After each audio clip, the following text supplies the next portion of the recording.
que entendamos el día de hoy algunas cosas basadas en la Biblia. Primero, la religión es algo muy poderoso, muy pero muy poderoso. Y por la misma razón de que es peligrosa, es poderosa, la religión puede ser algo muy poderoso. Porque la religión es el asiento de las supersticiones, de las tradiciones que muchas veces siembran en nuestros corazones culpas y temores. Y es tan poderoso porque la religión se asienta en nuestras conciencias. Y la conciencia determina lo que es nuestra realidad. Cuando una realidad se asienta en tu conciencia, sin importar si es verdad o no, tú lo aceptas como si fuera una realidad.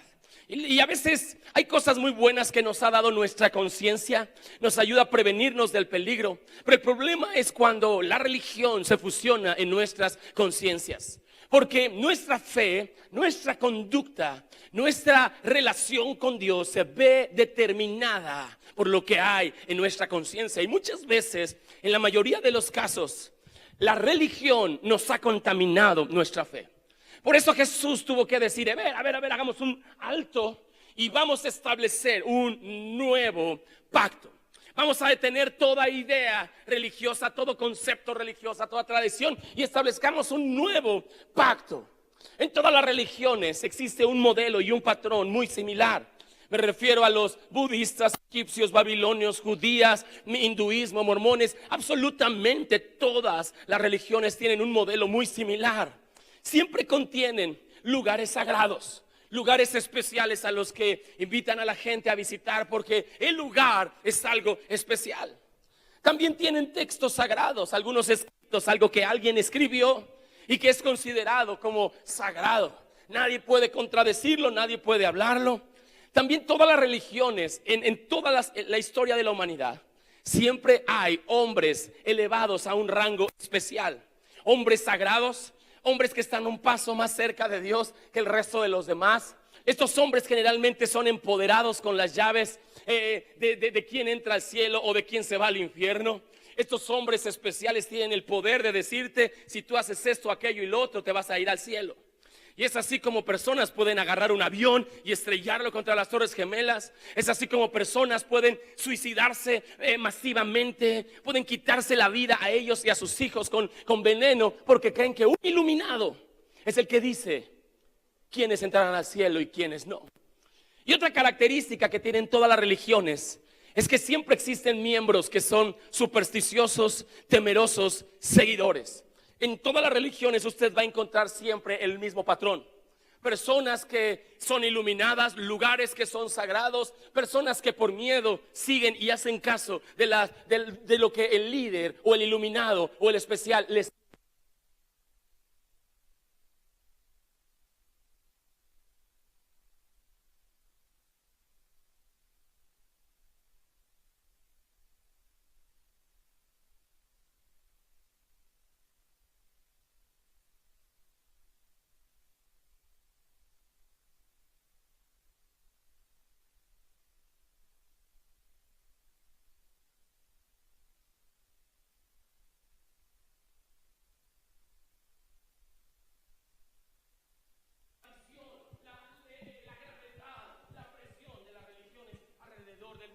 Muchas gracias, Pablo.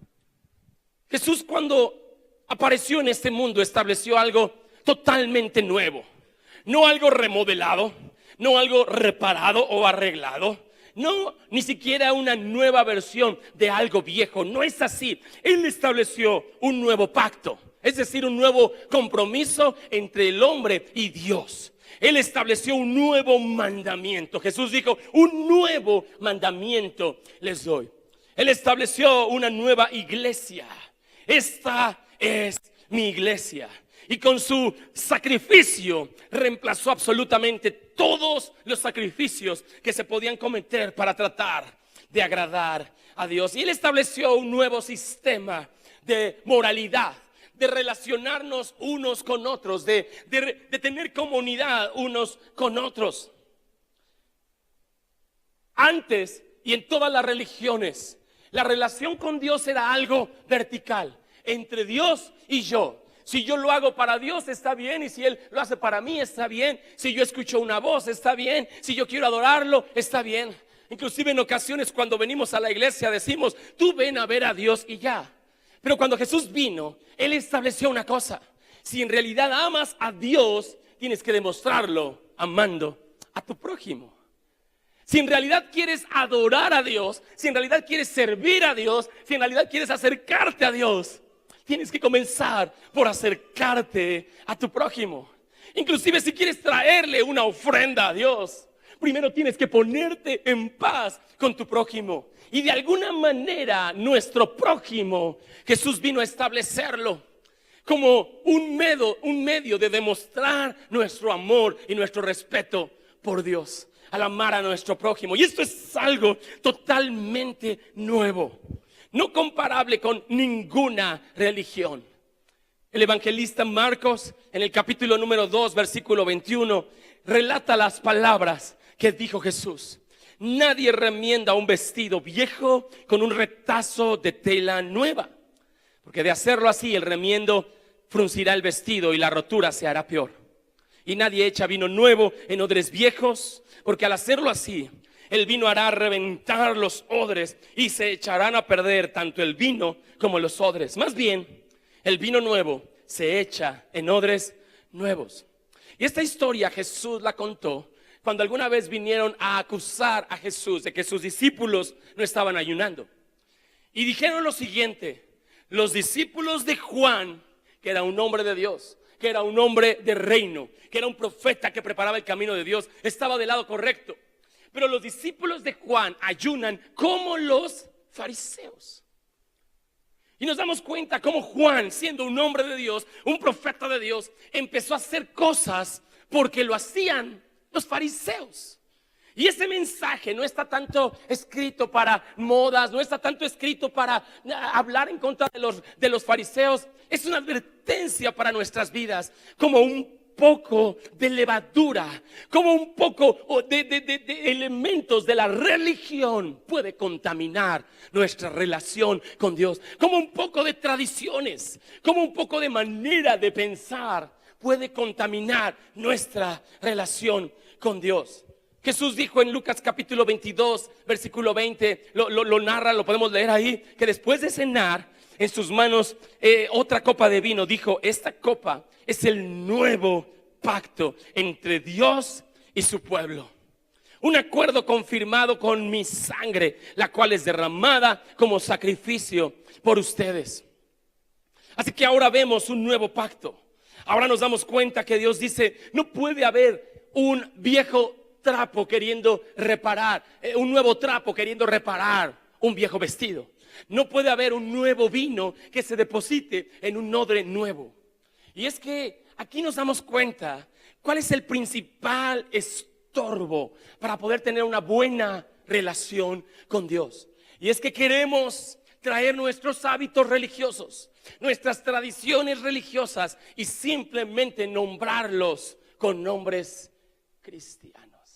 Por encima queremos parecer cristianos, pero de fondo en nuestro corazón queremos seguir estableciendo los lugares especiales. Por ejemplo, la iglesia. Diga conmigo: la iglesia. Cuando la palabra eclesia en griego se tradujo al alemán, se tradujo equivocadamente y se tradujo como la casa de Dios. Y desde ese momento a los edificios se les conoce como iglesias. Se adornan bonito, se ponen colores majestuosos, se ponen colores especiales. La gente dentro de las iglesias se comporta de una manera diferente de como lo hace fuera de la iglesia. Adentro de la iglesia tienes que vestirte, hablar, no masticar chicle, de una manera diferente de como tú realmente eres, porque el lugar es sagrado. Pero en realidad la palabra iglesia no se refiere al edificio, sino a la palabra iglesia se refiere a la gente, a la comunidad de personas que siguen a Jesús, que han creído en Cristo Jesús. Y date cuenta cómo por tanto tiempo le ponemos valor al edificio y desprecio a la gente. Respetamos las instalaciones, adoramos las instalaciones. La gente viaja en todas las religiones, absolutamente todas, para llegar a ciertos lugares que son sagrados. Y mientras viajan, atropellan, machucan, hacen toda clase de atropellos en contra de su prójimo, porque respetamos más el edificio que a las personas. Mire cómo en todas las religiones y en ocasiones también a veces en la iglesia, en alguna iglesia cristiana, hay personas consideradas especiales, elevadas, místicos, como si estuvieran un paso más cerca de Dios. A veces hasta hablan de maneras extrañas, a veces hasta se actúan de formas extrañas. Pero sabes, en realidad los pastores, los profetas, somos servidores de Dios y hermanos de Dios. Sabes, no hay algo que tú quieras hacer por mí como si fuera un grado especial.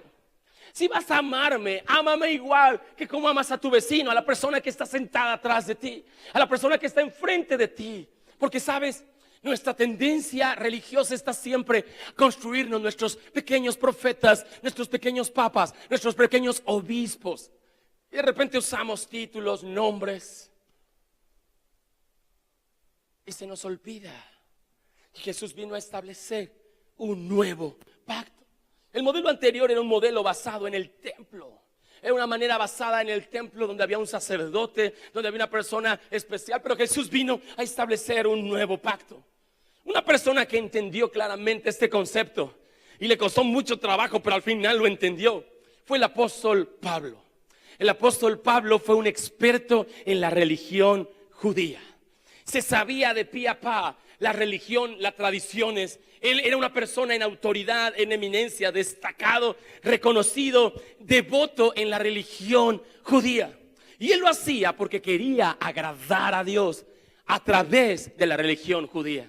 Desde niño se había preparado, había estudiado, se había comportado de tal manera como la religión judía le enseñaba que tenía que comportarse para agradar a Dios.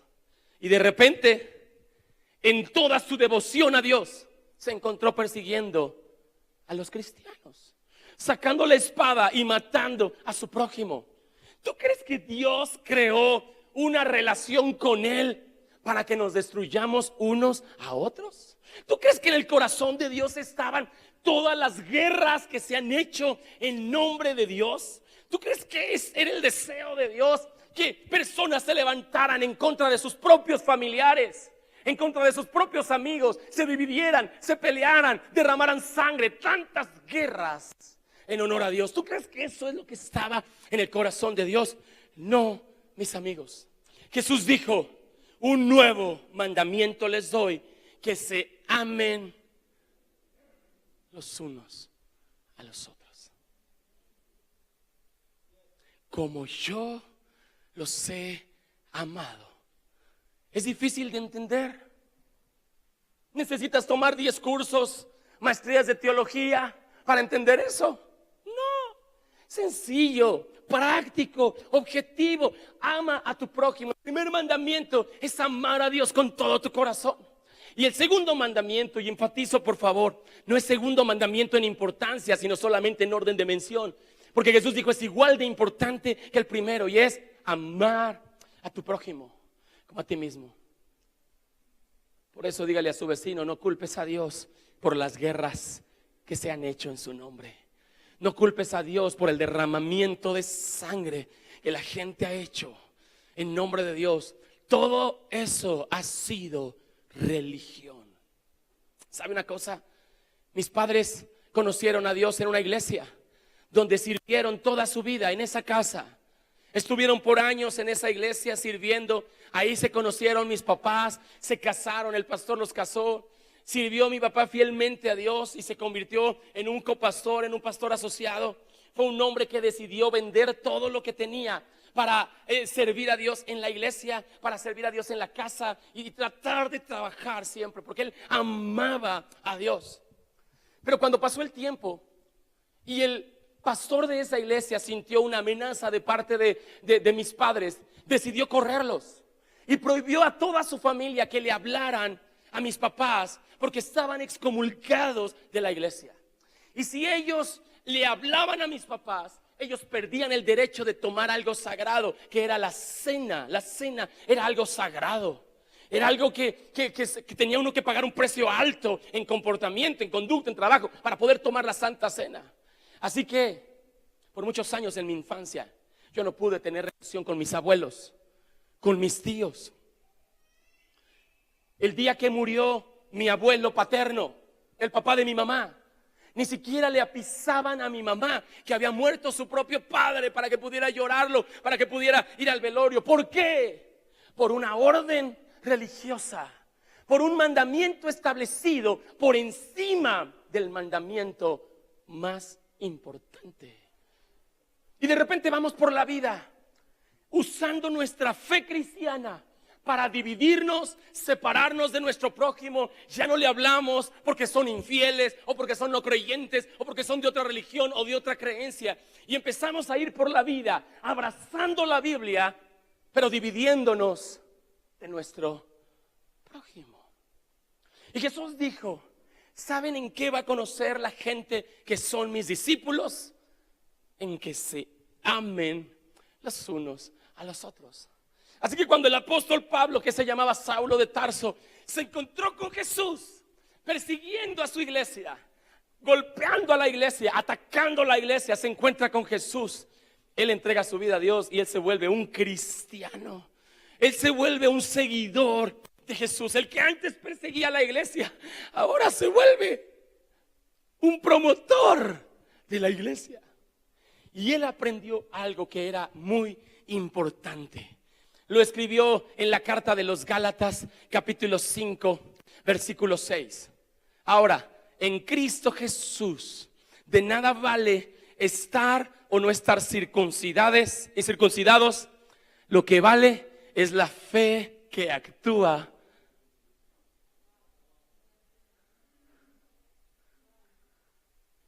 No la fe que actúa mediante el amor. Ahora, yo sé que para usted y para mí estar circuncidados vale 3 pepinos, porque a veces lo hacemos solamente porque una recomendación médica, ni nos acordamos. Pero para el apóstol Pablo, la circuncisión era un rito de los más importantes para agradar a Dios. Y en la circuncisión se definía todo lo demás de la fe judía. Los que no estaban circuncidados eran considerados perros, eran considerados gente de una categoría inferior. No me hubiera gustado ser un policía de la fe en ese entonces. Pero para ellos, para el apóstol Pablo, la circuncisión representaba todo por lo que se había preparado en la vida. Todos sus estudios, todas las horas que pasó en clases, todas las ofrendas que hizo, los actos que hizo, los viajes que hizo, todo estaba representado en la circuncisión. Todo su esfuerzo religioso en la circuncisión. Y mira si se necesita tener un enfoque correcto para decir: y saben, la circuncisión no vale de nada. Lo que vale es una fe que se demuestra con el amor. Mucha gente se pregunta: ¿y qué necesito hacer para hacer crecer mi fe? Me voy a un instituto, estudio una licenciatura en teología. ¿Cómo me puedo preparar más para que mi fe crezca? Y sabes, la única manera en la que nuestra fe puede crecer es realmente amando y expresando nuestro amor por los demás, por nuestra fe en Cristo Jesús. Y usted se va a dar cuenta que todas las personas que se preparan, que estudian, que se llenan de información la cabeza, pero no tienen amor, terminan convirtiéndose en mini dioses, mini policías, mini iluminados. Porque la fe que vale es la fe que actúa mediante el amor. Después el apóstol Pablo escribió a los Corintios: oigan, su cuerpo es templo del Espíritu Santo.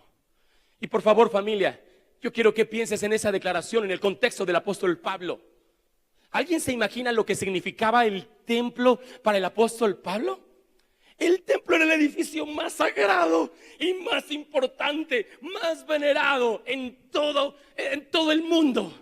Para ellos el templo era el ombligo del mundo. Para ellos el templo tenían que visitarlo por lo menos una vez al año, no importa dónde vivieran.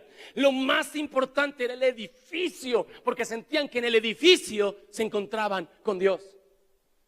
Y los corintios, personas en esa región, viajaban para ir al templo y empezaban a cambiar su conducta para ir al templo. Y el apóstol Pablo les tiene que decir: hey, ahora su cuerpo es el templo del Espíritu Santo. En nuestra tradición cultural, yo sé que hasta el día de hoy muchos de ustedes han visto pirámides, iglesias, edificaciones y construcciones. Pero ahora el templo más importante es tu cuerpo cuando está lleno del Espíritu Santo. Por eso, dejemos de idolatrar a las piedras, aunque estén bañadas de oro, aunque pintores muy famosos hayan maquillado. Dejemos de darle más importancia a eso que lo que le damos a nuestro prójimo. Diga conmigo fuerte: ese es un nuevo pacto. Ese es un nuevo trato. A los primeros cristianos les fue muy bien con la fe, porque se preocupaban por los huérfanos. Aunque no tenían una Biblia escrita como hoy la tenemos, la fe cristiana se basaba solo en relatos y en historias que se contaban de boca en boca. Y por eso ellos no le tenían miedo a la muerte, porque creían en un Dios que había resucitado de la muerte. Y les fue muy bien simplemente abrazando ese principio: amar a Dios con todo tu corazón y amar a tu prójimo como a ti mismo. Por primera vez se empezaron a preocupar por los huérfanos, por los enfermos que estaban en la calle. Y eso empezó a llamar la atención de la cultura romana, porque los más despreciados eran los huérfanos, las personas en la calle, los enfermos. Eran rechazados por la cultura judía, rechazados por los romanos, rechazados y rechazados. Y por primera vez hay alguien que dice: en nombre de Dios no te condeno, en nombre de Dios te abrazo. En nombre de Dios no te doy la espalda, en nombre de Dios te doy un pedazo de pan. Y eso empezó a revolucionar la vida cristiana. La gente empezó a entregarle su vida a Cristo. Su fe era tan fuerte que aunque los mandaban, los amenazaban de muerte, a ellos y a su familia, preferían la muerte antes que negar a Jesús, porque su amor por Dios se demostraba por su amor por la iglesia. A veces venimos a la iglesia y ni siquiera nos preocupamos de los nombres de las personas que visitan la iglesia. A veces venimos a la iglesia y decimos: yo vengo a adorar a Dios porque me encanta cantarle a Dios. Pero ¿alguna vez le has dicho que le amas a tu prójimo, a tus hijos y aún a las personas que no son de tu familia? Porque cuando el pastor dice: dale un abrazo a alguien que está a un lado, hijo, y de suerte está tu novia, no, hombre, le das un mega abrazo. A veces hasta quiero decir: hey, ya, tranquilo. Pero ¿por qué no volteas con alguien que no viene contigo y le das un abrazo y le dices: te quiero, y haces esto? Y vuelves a abrazar a tu esposa. A veces le hemos dicho a la gente: no te fijes en la gente. No, sí, fijémonos en la gente. A veces queremos venir y cantarle a Dios y servir a Dios, pero no servimos a las personas que están a nuestro alrededor y nos convertimos en la misma tradición religiosa, pero ahora con nombres cristianos. Porque la relación con Dios dejó de ser una relación solamente vertical para ser una relación horizontal. Venimos a alabar a Dios por su poder, pero ya le diste una palabra de ánimo a la persona que está junto a ti. Anímala, bendícela, no solo porque sea tu esposo. Ese es fácil, tu esposa, eso es linda, tu hija, decirle todo va a estar bien en los exámenes, está bien. Volteas y si encuentras de repente a uno que está enfermo y ahí le abrázalo y dile: hey, este abrazo te lo manda el Señor y te dice que todo va a estar bien. En eso se basa el nuevo pacto que Jesús estableció.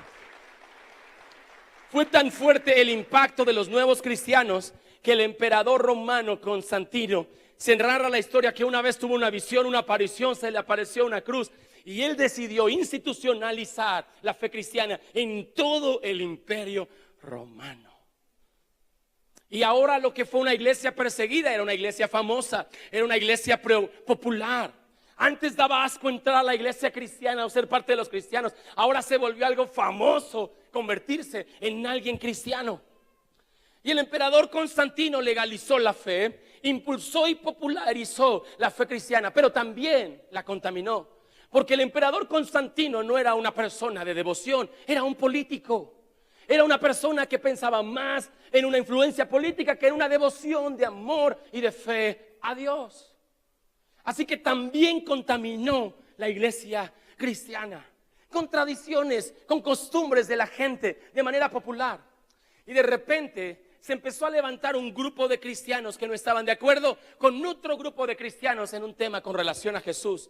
Y el emperador Constantino declaró lo siguiente: si se descubre que alguien esconde un escrito compuesto por Arrio era un cristiano que tenía una opinión un poco diferente, que no sabía algo acerca de Jesús, pensaba un poco diferente de Jesús, la pena será la muerte. Y por primera vez la iglesia se peleaba a muerte contra la iglesia. ¿Sabe por qué? Por tener una opinión diferente, por tener una doctrina que parecía diferente. Se nos olvidó el primer y más grande mandamiento por una opinión que teníamos. Se nos olvidó amar y ahora la iglesia empezó a perseguir la iglesia. Más adelante, usted conoce la historia, se levantó la iglesia apostólica romana. Esta iglesia empoderó a obispos, a sacerdotes, al papa, a un rango tan especial. Construyó edificios especiales. Él le ordenaba a los ricos que compraran iglesias y que donaran terrenos, y se popularizó y se fortaleció. Al mismo tiempo empezó a sembrar el temor en la gente. Cada vez había más y más temor en la gente, no hacia Dios, sino hacia las autoridades de la iglesia. Reyes temían por el papa. Empresarios, gobernadores le tenían miedo a las instrucciones de la iglesia. ¿Y sabe lo que sucedió? La iglesia nuevamente empezó a perseguir a la iglesia en lo que llamó una santa inquisición. Yo no puedo imaginarme el corazón de Dios desde el cielo viendo lo que hacía la iglesia en nombre de Jesús. Mató, asesinó miles de personas, hasta que Martín Lutero se levantó en una revolución de valor para reconocer que la salvación era por gracia, para tratar de impulsar que la Biblia se tradujera en otros idiomas y no solamente en un idioma que solo los clérigos entendían. Martín Lutero se levantó y declaró que hay una sola escritura, que hay una sola fe, que es por gracia, que solamente a través de Cristo y solamente a Dios se le da la gloria. Y ahí comienza la historia de la iglesia cristiana. Todos nosotros los cristianos, los que amamos a Dios de una manera cristiana, de una manera evangélica, nacemos y somos rastreados en nuestra historia a partir de Martín Lutero. ¿Sabe qué fue lo triste? Que más adelante Martín Lutero declaró: un simple laico armado, diga conmigo, armado con las escrituras, es más fuerte que el papa, que es más poderoso, que el papa más poderoso sin ellas. Y ahí empezó una historia donde las escrituras se convertían en un arma en contra de la misma iglesia. ¿Usted cree que Dios nos dio su palabra para atacarnos unos a otros, para dividirnos unos a otros, para separarnos unos a otros?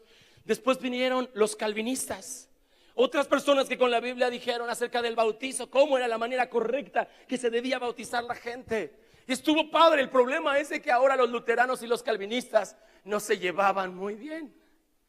Después vinieron los metodistas, hombres de Dios, una iglesia nueva que amaba a Dios, pero por culpa de su interpretación de la Biblia no se llevaban bien ni con los calvinistas ni con los luteranos. Y ola tras ola vinieron los adventistas, los pentecostales, los apostólicos, los carismáticos, y siempre ha existido ese mismo principio: atacar a mi prójimo con la Biblia.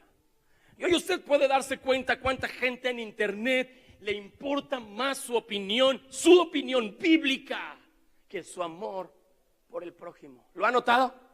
Iglesias atacando a otras iglesias porque usan batería, porque pintaron de negro la iglesia, porque pusieron las luces de colores, porque se visten de skinny jeans, porque usan pandero, porque no usan pandero, porque usan shofar, y unos a otros se atacan y se atacan en vez de recordar el nuevo mandamiento y el nuevo pacto.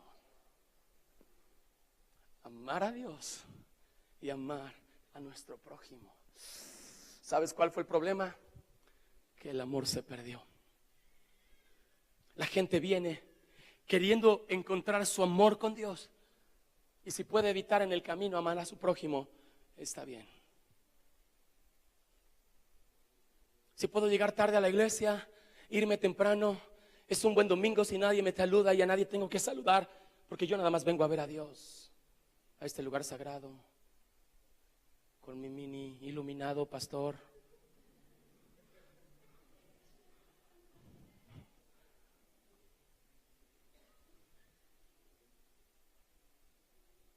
Diga fuerte conmigo: basura religiosa. Jesús nos dijo claramente: hey, ámense. Les lavó los pies a sus discípulos, sencillo. Sus apestosos pies, podridos pies.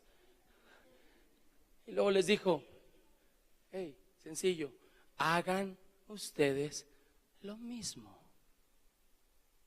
Sencillo, fácil. De la manera que yo te sirvo a ti, ahora tú ve y sirve a los demás. Pero la gente no tiene tiempo para servir a los demás. Pastor, apenas dispongo de 1:20 para venir y cantarle un par de canciones a Dios. Escuchar un mensaje con eso, confórmese. What? Pastor, yo estoy muy ocupado. Mi trabajo, mi tiempo vale dinero. ¿Cuánto me va a pagar porque venga a barrer la iglesia o porque venga a preparar algo? No se trata de que te pague o de que te ganes el cielo. El cielo no te lo ganas barriendo este lugar. No es este lugar sagrado. ¿Sabes lo único que hace sagrado a este lugar? Tu amor por la gente. Voy a barrer aquí para que mi hermano que llegue encuentre un lugar limpio. Ahora yo sé que Dios está entre nosotros. Está padre que este lugar lo vea Dios limpio, pero a Dios sonríe no solo porque Él lo ve limpio, sino porque ve tu corazón, que lo haces por amor a tu prójimo. Voy a preparar esta canción para que mis hermanos puedan conectarse correctamente con Dios. Voy a dedicar mi semana a conectar estas bocinas para que mis hermanos puedan cantarle a Dios melodiosamente. Voy a trabajar en la bienvenida trayendo café. Voy a comprar unos dulces para los niños, solo por amor a los demás. ¿Sabe? La iglesia es tan poderosa, no por cuánto conocimiento e información tenga aquí. La iglesia es tan poderosa como pueda amar a las personas de la misma manera que aman a Dios. Yo imagino que en el cielo, hipotéticamente, realmente no pasó esto, no lo vayan a hacer doctrinal. Imagino que en el cielo Dios le pregunta a Pedro: ¿qué pasó? Te lo encargué, Pedro. ¿Qué hiciste? ¿Cómo es que ahora en mi nombre están matando mujeres? ¿Cómo es que ahora en mi nombre las familias se están dividiendo? ¿Cómo es que ahora en mi nombre los huérfanos están siendo golpeados, lastimados? ¿Cómo es? Me imagino que Pedro le dijo: Señor, en mi primer carta, en el primer capítulo yo les escribí: ahora que se han purificado obedeciendo la verdad y tienen un amor sincero por sus hermanos, ámense todo corazón unos a otros. La parte más valiosa para ti de esta reunión es si tienes la oportunidad de hacer algo por amor hacia tu prójimo. La parte más especial: ámense ahora. Jesús dijo en capítulo 13, verso 34: un mandamiento nuevo les doy, que se amen los unos a los otros, así como yo los he amado, también ustedes deben amarse unos a otros. Y de este modo todos sabrán que son mis discípulos, si se aman los unos a los otros. Ahora entendemos de qué se trata el nuevo pacto. En el antiguo pacto había un sacerdote, un mini iluminado, un mini profeta, alguien a la que se le debía la pleitesía porque él nos ayudaba a conectarnos con Dios. En el antiguo pacto habría lugares sagrados, actos sagrados, Pascua sagrada. Ahora la cena no lo hace santo por la cena. Ahora la cena lo hacemos santos, la hacemos santa por nuestra comunión. Nuestra común unión, eso es lo que hace santo la cena. En la religión, el pedacito de pan era lo que era sagrado. Y para dárselo a la gente tenía que cubrir varios requisitos, varias situaciones, porque el pan es lo que era sagrado.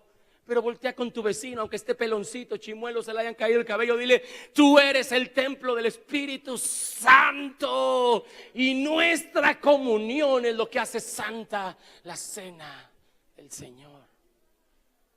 Oh. Vamos, iglesia, diga conmigo fuerte: es por amor. Vamos, dígalo un poco más fuerte: es por amor. Yo creo que usted lo puede gritar ahora fuerte: es por amor. ¿Cómo podemos dar un amor? Muy sencillo. Cuando comprendemos el tipo de amor que recibimos de parte de Dios. Cuando de verdad lo comprendemos. Dígame una cosa: ¿Dios te amó porque te lo merecías?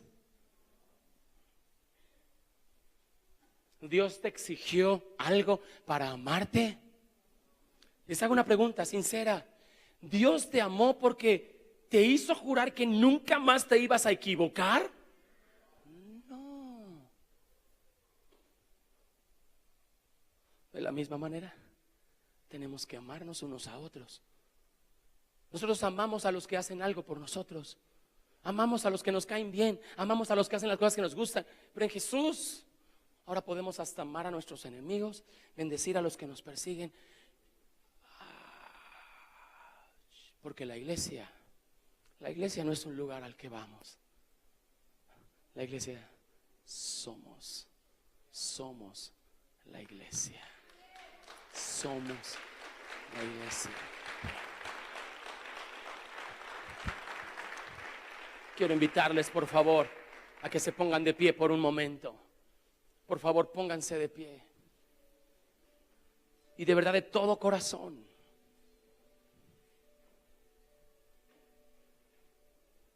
espero no equivocarme con mis palabras, pero de todo corazón yo quiero pedirles que dejemos de intentar hacer cosas por Dios que no estamos dispuestas a hacer por nuestro prójimo. Que dejemos de creer que estamos bien con Dios solo porque aquí adentro me siento bien con Dios. Por favor, de todo corazón yo les pido que si le quieres dar un vaso de agua a Dios, se lo des a tu prójimo. Que si algún día te gustaría barrer el templo de Dios, barras este lugar, no porque el lugar sea sagrado, sino por amor a tu prójimo. Por favor, de todo corazón les pido a los voluntarios y servidores que sirven en esta casa, que dejemos de hacerlo creyendo que nos vamos a ganar la salvación si lo hacemos. La salvación no te la puedes comprar. Les pido por favor que dejemos de hacerlo porque queremos un lugar importante, un nombre, un título. ¿Sabe? En todos nosotros hay una gravedad, hay una raíz, hay una semilla que siempre quiere jalar nuestra fe genuina hacia la religión. Siempre, siempre. Por favor, le pido sinceramente, ayúdeme a tener una fe con Dios correcta y una relación correcta con ustedes, sin idolatrarme, solo por amor se lo pido. Usted y yo somos hermanos en la fe. Mis líderes pueden de repente decir: pastor, yo creo que te estás equivocando, y no se van a ir al infierno. Nomás háganlo con amor. Pero se vale. No soy ningún poseedor de la franquicia celestial. Profetizo el día de hoy y anticipo: 2018 será un año donde comprobaremos el poder que tiene el amor. el poder que tiene el amor. No solo el amor por Dios, sino el amor por nuestra gente. Uy. Algunas iglesias crecen porque alguien aquí dice cosas muy interesantes. Algunas iglesias crecen porque alguien aquí toca muy bonito y crecen. Pero el crecimiento que Jesús quiere de su iglesia es porque nos amamos tanto entre nosotros, que aun cuando alguna persona confundida, triste por la vida, no está buscando una religión, solo pasa por aquí, el amor de Dios por nosotros, por la gente, le da la bienvenida y lo ayuda a que se afirme en la iglesia.